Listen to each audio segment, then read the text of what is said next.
Good morning. Despite the snow.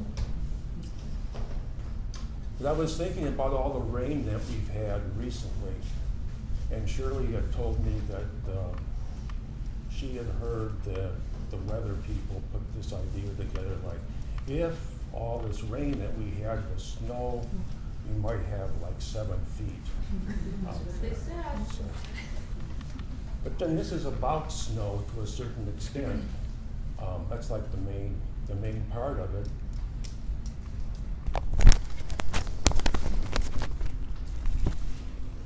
Yeah, just the microphone. Thank you.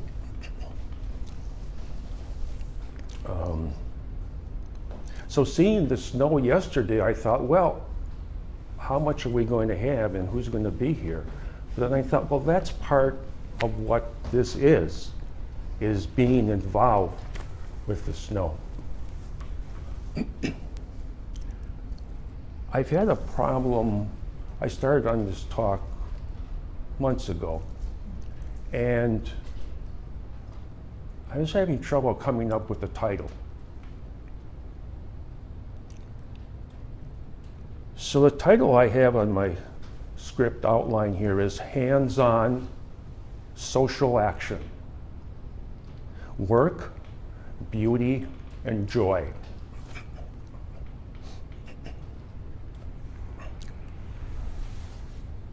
There was also a problem was, what do I do with social action in terms of what's going on in the larger world? Is it social action that's now maybe changed to social reaction? Or social reaction and unsocial actions? Then I thought, well, maybe Bob Dylan's song, The Times, They Are A-Changin'.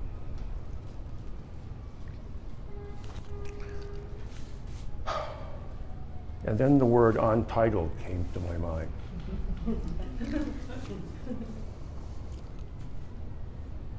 So we'll stick with the one that's on here.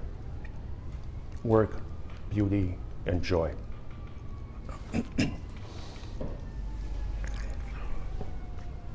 The first photograph was taken in Chicago near Federal Plaza. It was a rally, social action rally for healthcare.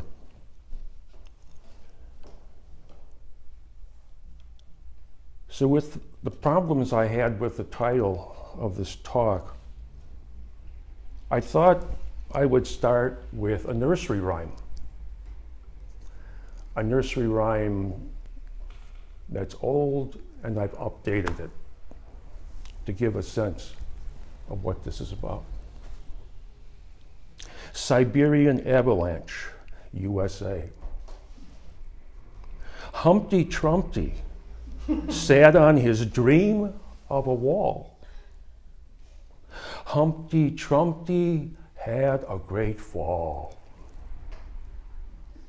All the king's lawyers and all the king's gold couldn't get Trumpty out of the cold. So part of the idea now is just to drop that idea of the Humpty Trumpty and go from this to this picture.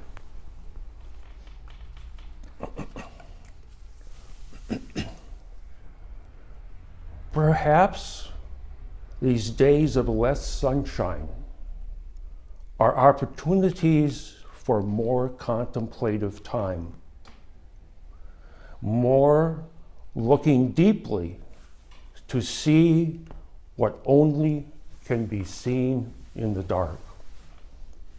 And that was written by Sylvia Bornstein from Lion's Roar magazine, weekly reader email this month. So the sign that the man has, I was impressed because it's like handmade, hand lettered and he's holding it upside down under his arm. The text on the sign says, "We need health care, not wealth care."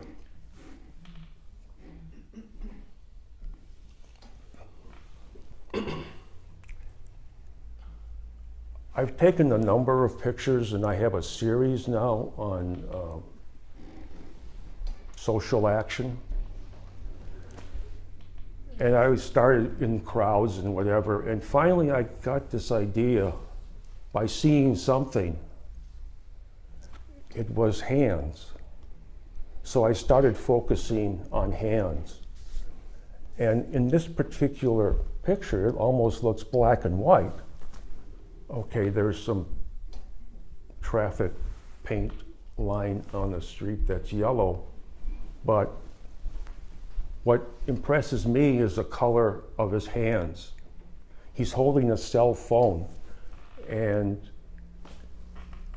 just the arch of that hand, you could, even though it's a still picture, you can kind of feel or see that movement right there. And it was such poetic or almost dance-like gesture.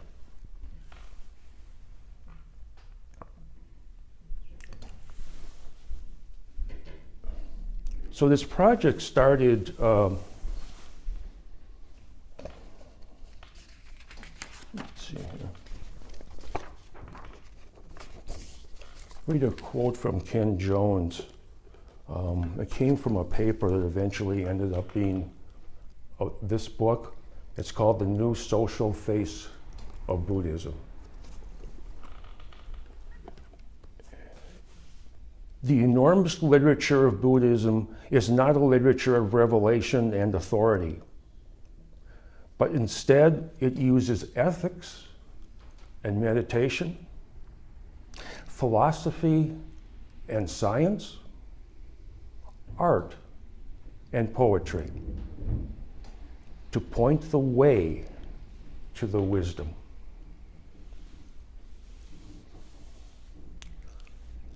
So my social action that started when I saw this particular picture, I was shoveling snow for a neighbor who I do lawn work for and so forth.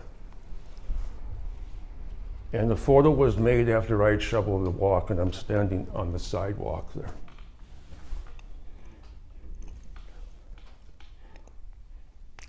And what was important to me is that I was really involved in shoveling the snow.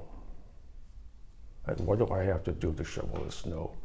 You know, stand upright, keep the back straight, squat down, whatever. But this struck me. All of a sudden, I wasn't looking for anything, and this struck me.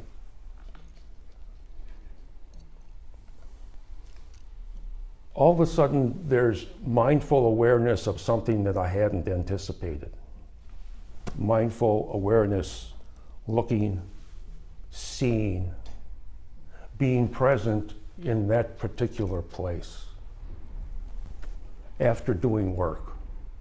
And I have to make that shift from thinking about my back, how I'm going to lift the snow, where I'm going to go with it, to the beauty of the light. And the light reminded me of what happened to me this morning. I was sitting during meditation, and there's this gray day out. I said, well, I'd like to have a little sunshine for today. What? We have it here. And then the sun came through the window, and I'm over there, and it's like on my face. And it started to get brighter and brighter, and it was so bright I had to close my eyes. And I can see this color up in the upper left-hand corner. I can see that color, that red-orange color. And then it kind of fades away, and it keeps coming back, and it fades away. And that kind of reminded me of this whole experience, you know, shoveling snow, You see the light, I see the branch, it comes and it goes, and it fades away and changes to something else. So Ken Jones says, by, quote, social action, unquote, we mean the many different kinds of action intended to benefit mankind. These range from simple acts of charity, teaching and training, organized kinds of service, quote, right livelihood, unquote, in and outside the helping professions, and through various kinds of community development, as well as to political activity working for a better society. This is somewhat of a change from that, because it's not that. And we're not screaming.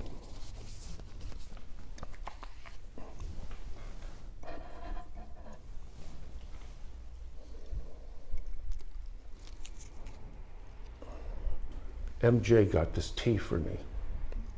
And I'm looking in the bottom, because I haven't kind of like stirred it up yet. And there's this orange color, like an orange sun in the bottom. And I feel that same color I felt here.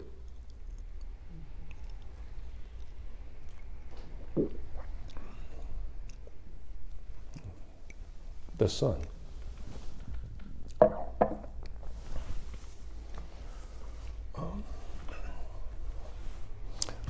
Oh, I made a mistake. I put this picture up, and I realized it's upside down. Upside down. Now, this is something, it struck me because I remember art classes, and the professor would say, oh, just turn the painting upside down if you've got a problem. Okay, so we're going to turn this upside down.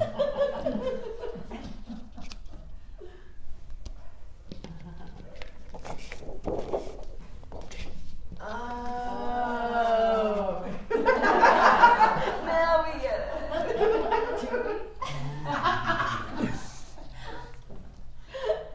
And like this the other way. Oh,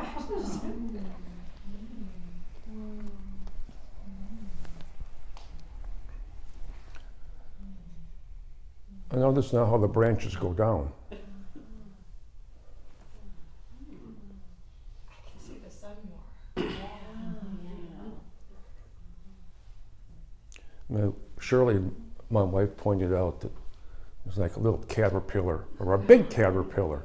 So this was really wet snow, and so there's a branch, part of the branch here comes down, and that's what that's attached to. Now it's not defying gravity. Defying gravity. Yeah. You're so right about the sun. Yes. Yeah. Because when it was the other way, it was about that little bit of snow on that branch. Yeah. How interesting.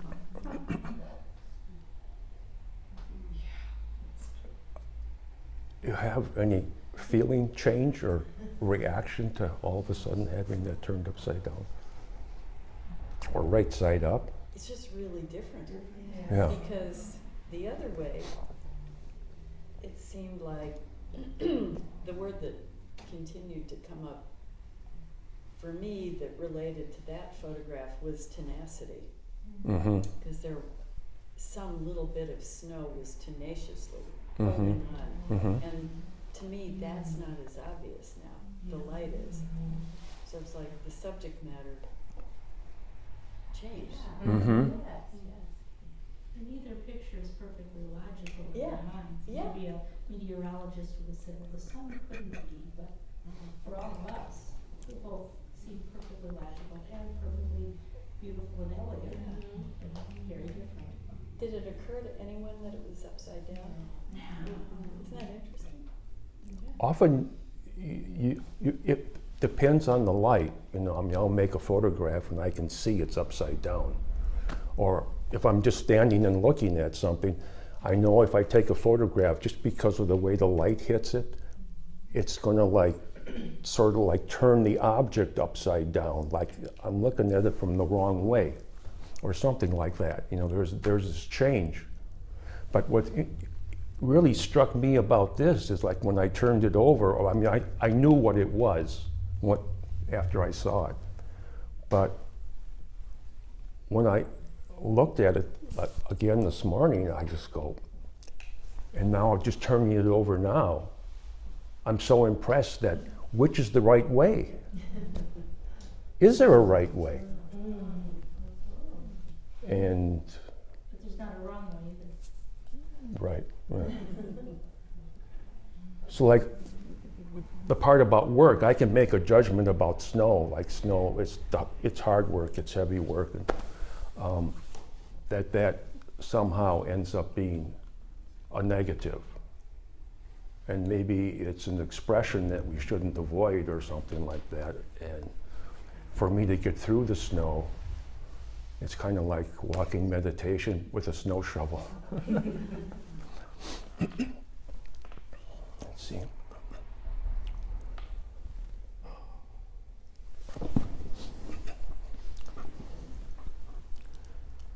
This is in the same area, the same yard, and it looks like those are squirrel tracks. And that grass in the summer is green. So it's changed color. So over here we had a flip-flop. You know, green and orange is kind of opposite on the color spectrum. So we've had kind of a flip-flop here. In summertime when it's real hot, we've got a cool green. And now in winter with the snow, it's this nice yellow. And this is this has thorns on it, a little thing that comes out.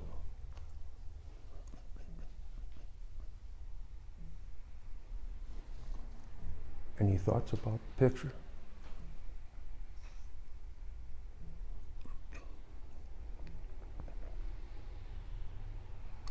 Maybe we should turn it upside down in our heads. Because it's much different when it hangs down like this. You feel like this little thin branch has a lot of weight it's trying to support. And I was really struck by those little thin branches or whatever they are, because they're so delicate. And here they are out in this really cold snow, this delicate little branch. And that sense of beauty.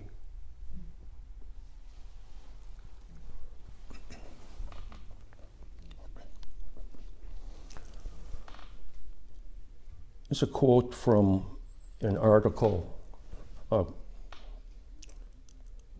that was in Lion's Roar magazine in 2016. And this was written by an editor as a preview.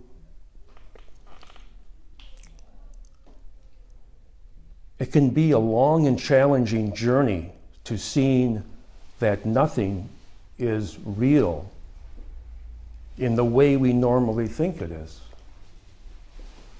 But Zen teacher Norman Fisher says there is joy and freedom in realizing that we and our world are passing and beautiful as falling snowflakes.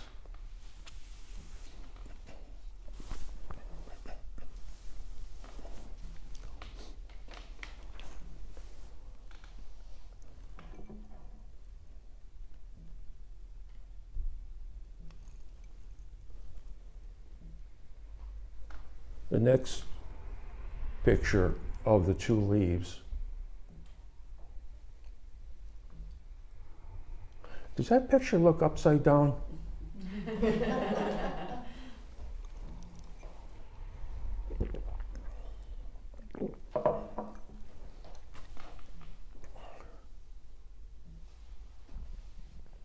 Because sometimes in composing a picture, like that leaf, if the leaf is hanging down like that and it comes down towards the bottom, you feel like it's kind of heavy or something, and it doesn't look right. And Let's flip it. but there's a detail there that's really impressed me. And if you look up near the top in the middle, and just to the right of the stem, there's an impression. Actually, there's two impressions in the snow that came from the stem of that leaf. That little stem, thin stem, it made the impressions in the snow.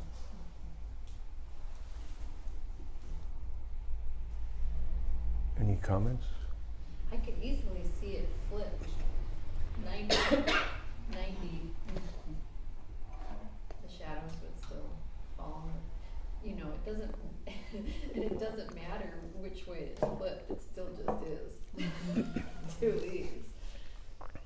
Just where you would have been standing in comparison, but it's the delicacy of the imprint, the stem is what really, you know, how did they land on top of the snow? Mm-hmm. I'm really enjoying the shapes of the shadows, which are very different. I mean, you can see how they're related, but different than the shapes of the leaves. Like that stem at the top, it looks straighter on the leaf, and it looks so curvy in the snow. And then the shape of the topmost leaf, and then the shape of the bottommost leaf. It just It's good insight. The bottom leaf looks like it's a little cup for a shadow. Oh, yeah.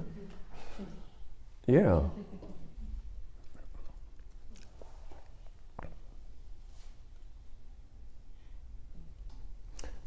And notice how the texture of the snow changes compared to this. And then compared to this, where you have snow that's fallen, and you have these little indentations where the snow fell. I think what resonates for me is the sense of time, especially in the three middle ones. Pictures of nature, because maybe that's part of the medium of photography. There's this illusion, right, that you, or I don't know if it's an illusion, but there's this idea that you capture one moment in time, that indentation, the tracks that of some creature who's passed already, and the grass is now older.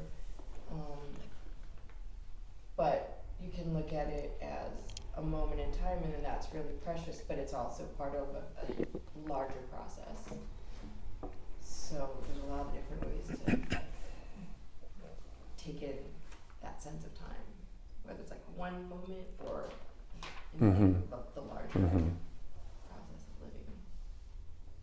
I think that's a good point, because I'm pointing out a lot of things that are in a very specific time, and what you pointed out was there's evidence of time past, and then for us, if we pay attention, I mean, we can kind of move ourselves to some place that's another present without being anchored back to something like as the object, this beautiful photograph, you know. Because what today is about and what this is about, it isn't how someone took these good photographs or not good photographs or whatever. It's about what happens, how we engage with each other. That's what this is, I think, and that's what's so important about it.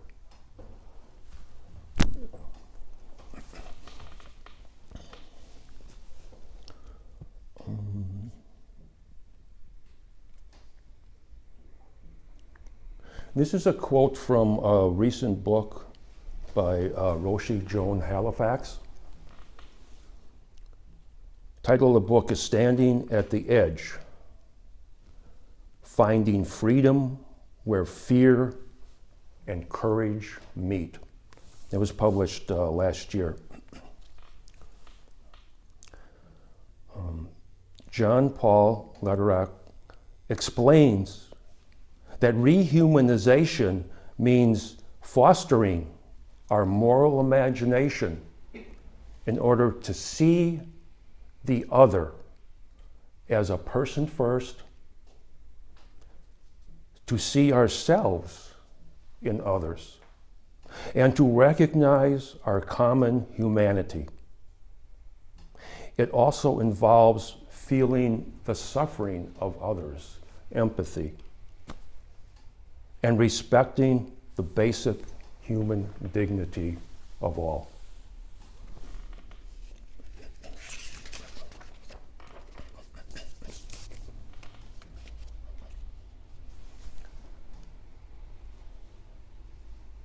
Little shift in gears now. That's like summer, or maybe late spring. Probably late spring or early summer. So that was lawn mowing day. You know. But it's battery operated, so it's not spewing these things and making these really horrible noises.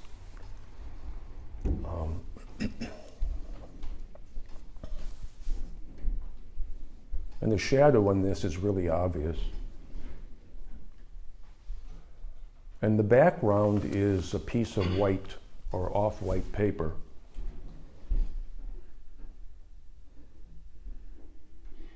And I added a vase bottle. It could be either one.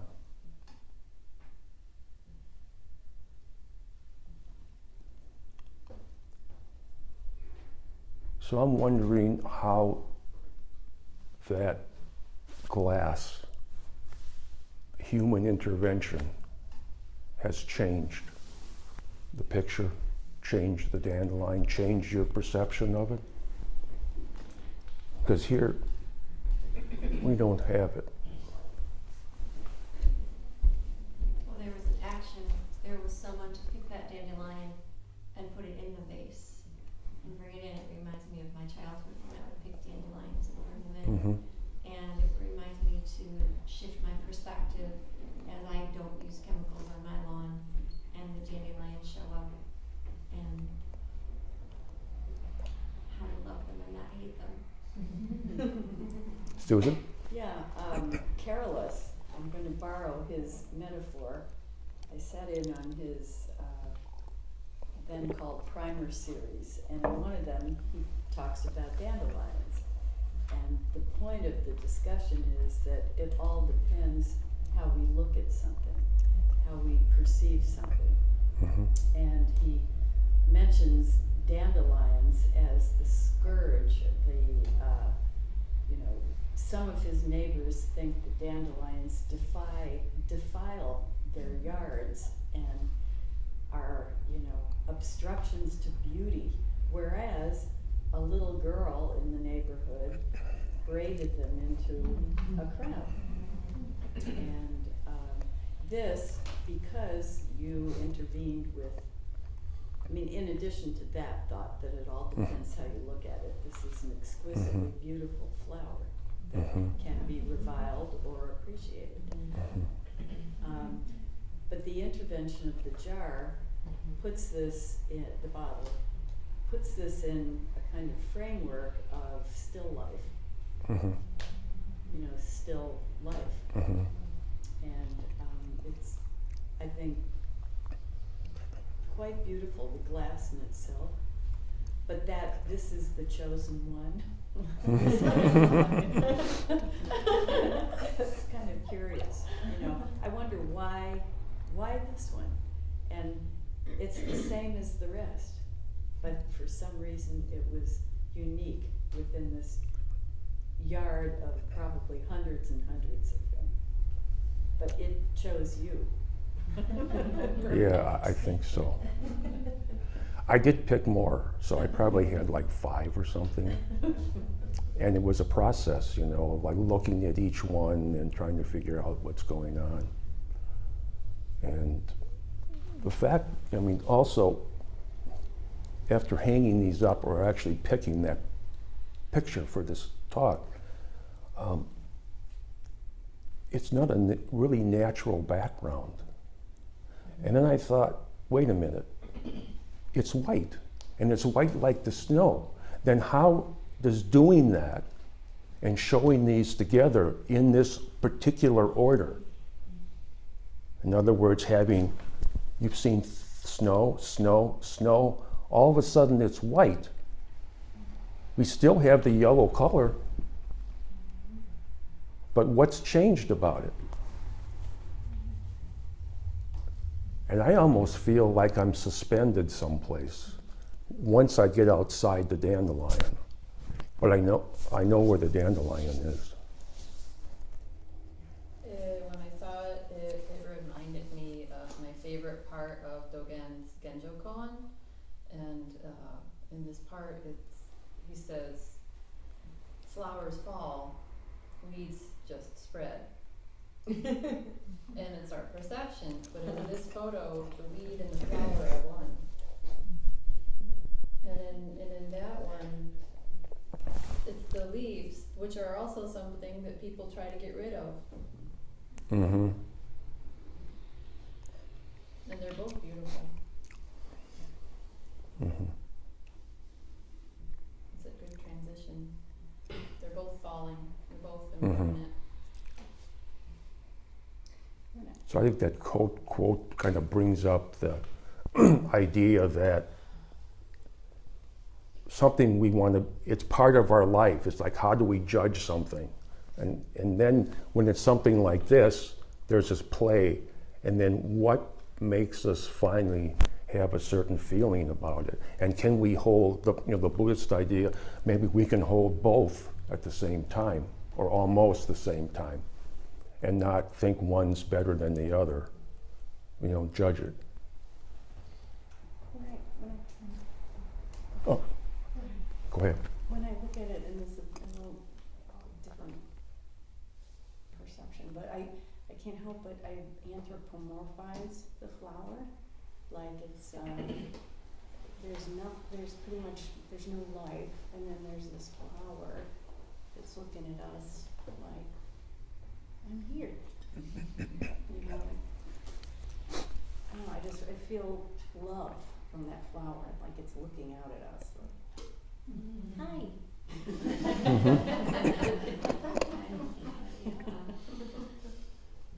I was connecting it to the first one because his sign is upside down, and it's talking about healthcare, and to me healthcare is not putting chemicals in my lawn, so that your children and your dog don't have to walk on that. Mm-hmm. And so taking something that most people would still call a weed, and yes, bringing out the beauty in it, looking at it, seeing the beautiful shape of the unfolding of the petals, and turning a weed into a flower, turning it upside down. It's interesting, like the three nature scenes there in the middle don't really have necessarily a human impact, except that you took the picture. And so you've got the human there with the sign, and the humanity putting the flower in. We didn't get to the last one yet, but to me that has a human impact, because you probably wouldn't find a leaf that flat.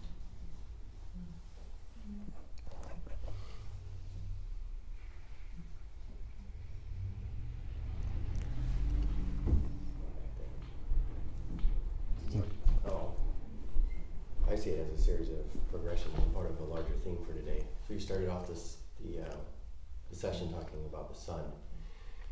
And if you start with this first picture, you see a little bit of light, more light, and it gets brighter, and then you see the dandelion, and that's like your sun. So it's almost like you were working towards that ultimate brightness. That's good, yeah.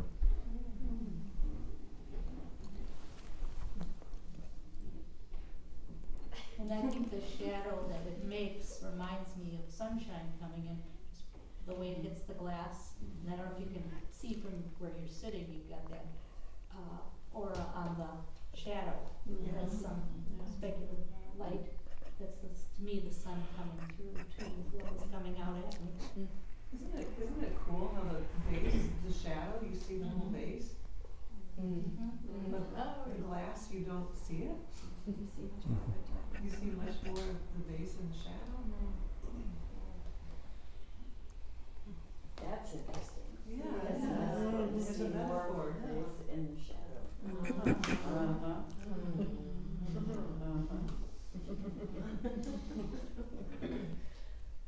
So what if we just look at the pictures by the colors, the shape, the object,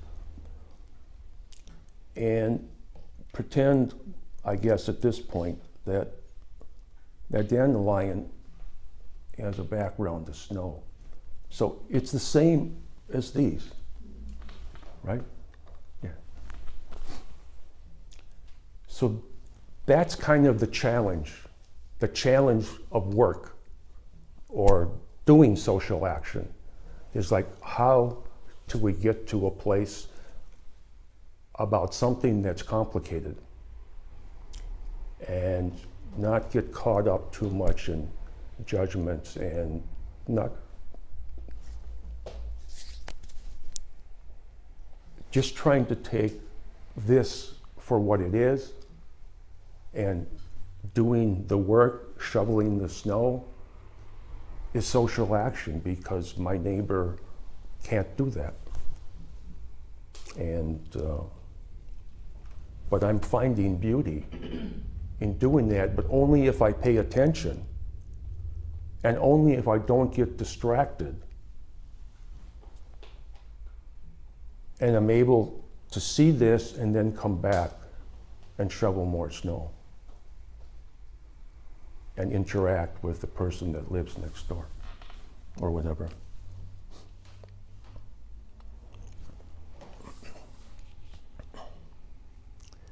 If there is a universal truth about beauty,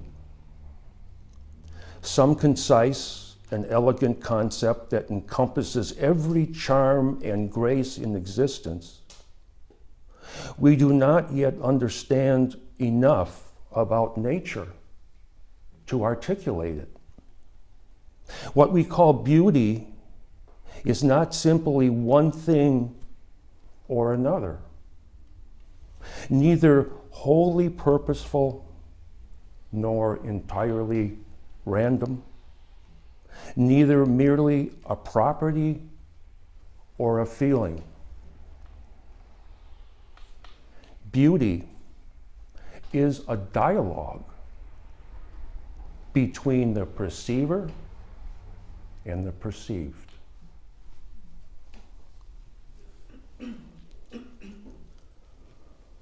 It was from a New York Times magazine article, January 9th. How beauty is making scientists rethink evolution.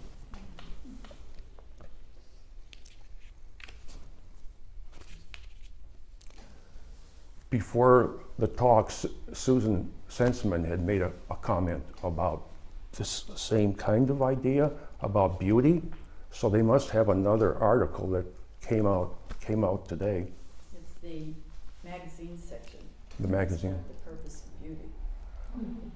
And it's available online. You know, it is. If you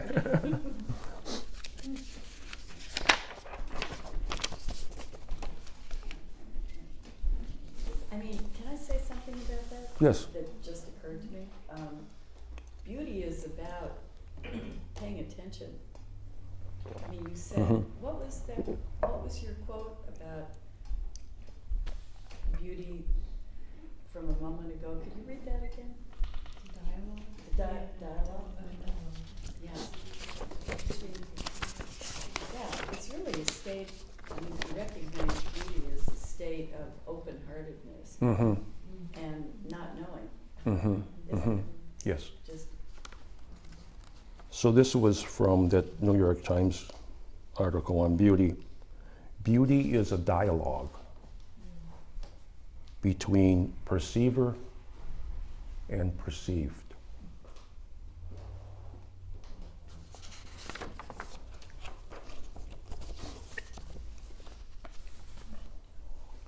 I mean, to play devil's advocate, just for sake of Mhm. discussion, could beauty be a judgment? And would we wish to suspend judgment? Or is beauty a kind of visceral response? I mean, to know that one is beholding something that one feels to be beautiful. Is that dialogue embodied more than thought?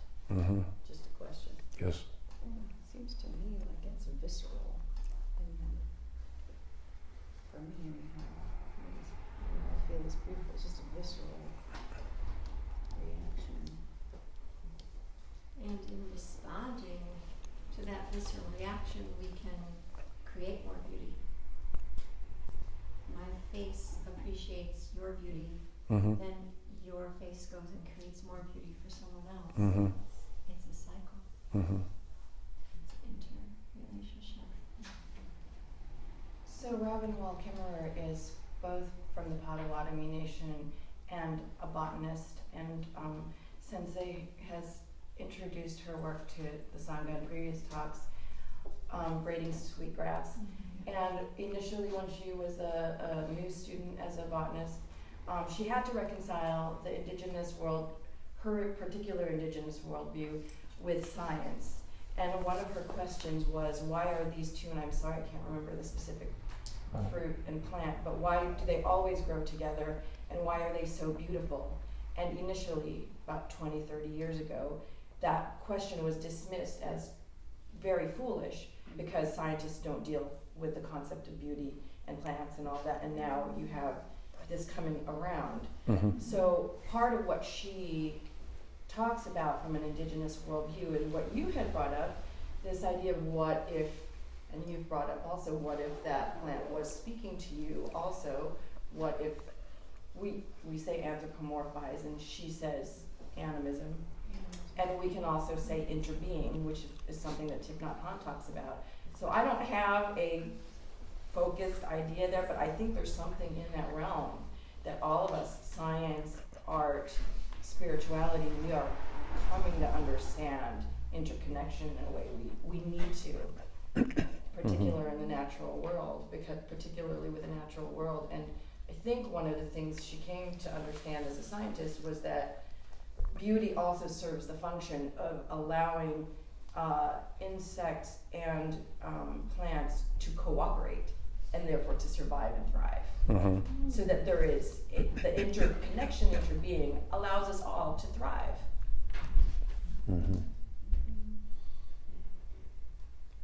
So to follow up with that, I mean, one of the ideas that kind of, it gives me the idea that being able to see the beauty in this, and while you're working or something, or whatever, to see that kind of beauty means that we value and we understand it and we understand the connection.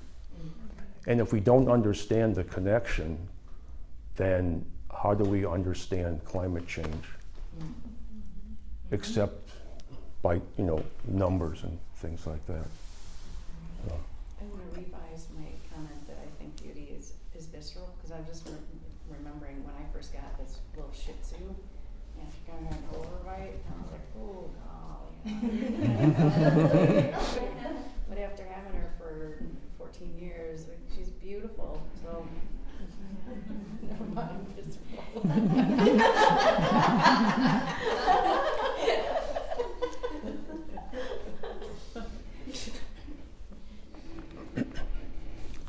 The last picture is a leaf I found. Maybe like the Morton Arboretum or someplace. It's an oak leaf. And I was impressed because it included so many colors. I don't really see Well, there's some cool green, but I don't see blue there, but just that change. And we're picking up that yellow again. And it's another step. The background is just, there is no background to it. It's just white, as if it's off white paper. So that was there. The idea is that focusing on that specific small leaf. He was probably laying on the ground in grass, and I probably had passed at least 10,000 leaves, 50,000 leaves, or more. So for me, the idea, you know, we're talking about beauty and whatever, I can feel that, but there's also more to stay with and more to get out of it by continuing a process in the next present, in the next present.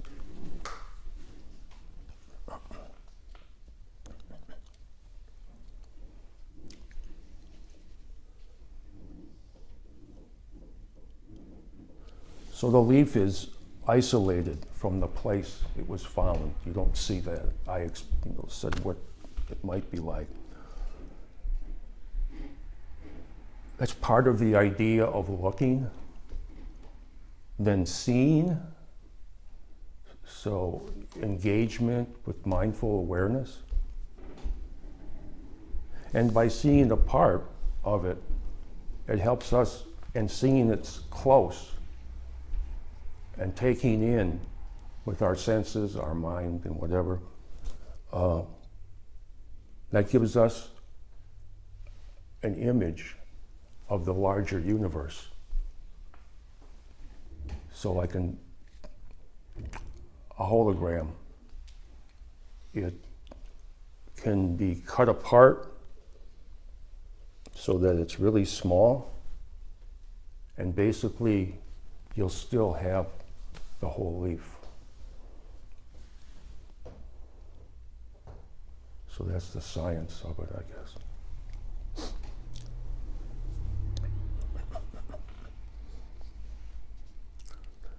This is from the article that I mentioned earlier by Norman Fisher. It was in Lion's Roar magazine. It was the editor's comment. And the title of the article is Beautiful Snowflakes. And this is Fisher's words. These are Fisher's words. You continue to study and learn and experience. You apply the teachings of emptiness, of selflessness, of love, and compassion to your daily experience and to your relationships. And you see the results of this, that there is more peace, more affection, more happiness, more clarity in your life.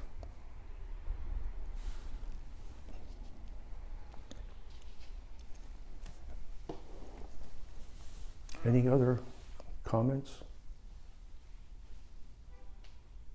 Yeah, I have one. I want to share my appreciation with you of another of your wonderful and risky installations. And that you have this piece on the left, and that there are so many subtle and huge differences, but they all link. Mm-hmm. You know, I continue to go back to that photograph, and the delight of that handwritten sign that relates to the delicate beauty in a way. It's a very powerful message. Mm-hmm. With the calligraphy, if I can, the print is delicate, a little funky, a little, you know, it's not perfect. No. It's not a blaring sign. No. And, you know, so this is not necessarily a traditionally logical line of photographs. Mm-hmm. And so you're prodding us to make connections. Mm-hmm. And you've made them. Mm-hmm. You've made the connections. Mm-hmm. But you're inviting us to. And it's a unique, you know, your installations are as important as the art, seems to me. And this exhibit, that's a very good point, which gave me an idea, is that the exhibit, these are pictures on the wall, and they're not complete. This whole series is not complete because there has to be the group out there. And so you are as much a part of this as I am for sitting here. It's just that it looks like I'm in charge. But we're all in charge. And I'm so pleased with the comments and so pleased with what's happened today. I think that this really, you made me feel much better. Thank you. So today, this time and place, we are being with social action. Each of us in our own way. There is beauty both inside and outside. Let it snow. Let it snow. Thank you, everyone.